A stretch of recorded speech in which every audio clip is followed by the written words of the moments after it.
দেখো আমি করছি হচ্ছে এখানে হচ্ছে আটা নুডলস ইনস্ট্যান্ট আটা নুডলস।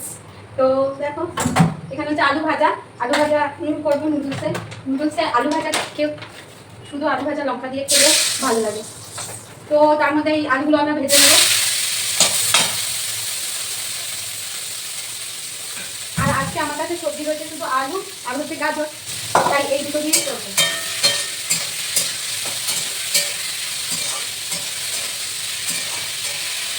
আলুটা একটু ফ্রাই হয়ে যাক, পরে গাজরটা রাখো কেটেছি কত সুন্দর লম্বা লম্বা,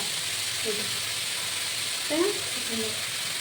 তো এবার আমি দেখাচ্ছি আমি নুডলস বানাচ্ছি কি করে, সেটা তোমরা দেখো। আর সত্যি কথা বলতে তোমাদের আমি দেখাচ্ছি ঠিকই নুডলস বানাচ্ছি, অ্যাকচুয়ালি আদৌ পরে গিয়ে আমার নুডলস রেডি হয়নি, কারণ আমি সেদিন ভুল করে গরম জলের মধ্যে আটাটা গুলেছিলাম। তোমাদের আমি অনেক রকমভাবে আটা গোলা দেখেছি, তার মধ্যে একটা তুলতুলে রুটি দেখিয়েছিলাম, মানে যেটা গরম জলে আটাটা গুলতে হয়, ঠান্ডা জলে দুধ দিয়ে মাখন দিয়ে, সেটা আলাদা বিভিন্ন প্রসিডিওর আছে, এক একটা সময় এক এক রকমভাবে আটা মাখার। তো আজকে আমি ভুল করে হচ্ছে গরম জল দিয়ে গুলে ফেলেছিলাম, আটা মেখে ফেলেছিলাম, তার ফলে কি হয়েছে আমার খুব একেবারে সর্বনাশ হয়েছে। যত আমি আটা মেখেছিলাম পুরোটাই আমার বরবাদ হয়ে গেছে। তার মধ্যে আবার গরম জলের মধ্যে কি করে যখনই ফেলেছি পুরো একদম গলে একেবারে জল হয়ে গেছে। সেটা মানে আমার সেদিন তো আমি কিছু খেতেই পারিনি, তোমাদের দেখাচ্ছি, যাই হোক তোমরা দেখে নাও। তবে এটা গরম জল দিয়ে আটাটা মেখো না, এটা কিন্তু টোটালি ঠান্ডা জল দিয়ে একদম আটাটা মাখবে, মেখে তারপরে ঠিক এই রকমভাবে কেটে নেবে একদম নুডলসের মতো করে। তাছাড়াও নুডলস একটা মেশিন পাওয়া যায়, সেটা আমার করতে লেট হয়, আমার মনে হয় এই খুন্তি দিয়ে তার লম্বা লম্বা করে কেটে নিলে আমার হয়ে যায় একদম সরু সরু করে, তাতে মনে হয় আমার তাড়াতাড়ি হয়ে যায়।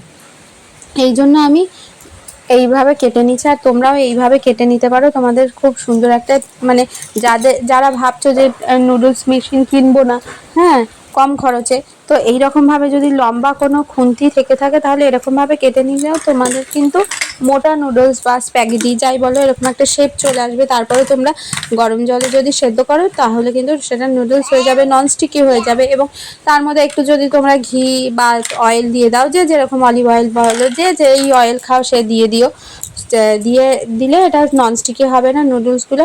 আর এই রকমভাবে তোমরা ইনস্ট্যান্ট নুডলস, যেটা বাড়িতে দোকান থেকে কেনা না, কোনো হার্মফুল না, কোনো সাইড এফেক্ট নেই, তোমাদের আমি দেখিয়ে দিলাম। আশা করি বাচ্চাদের জন্য, বাচ্চাদের পেটের সমস্যা হয়, পেট ব্যথা এটা ওটা, বাইরে গিয়ে এরা খুচকাচ খেতেই থাকে, তো আমি আমার বাচ্চাকে কিভাবে মেনটেন করি তোমাদেরও সঙ্গে সেটা আমি দেখে নিলাম, ঠিক আছে? ডায়েট মেনটেন করি আমি কিভাবে বাচ্চাকে জাঙ্ক ফুড থেকে আমি বাঁচাই। মানে বাচ্চারা অ্যাকচুয়ালি কি বাইরে গেলে বলবেই আমাকে এটা দাও ওটা দাও, যেটা জাঙ্ক ফুড খাওয়া তো আমাদের সবসময় তো শরীরে হজম তো হয় না।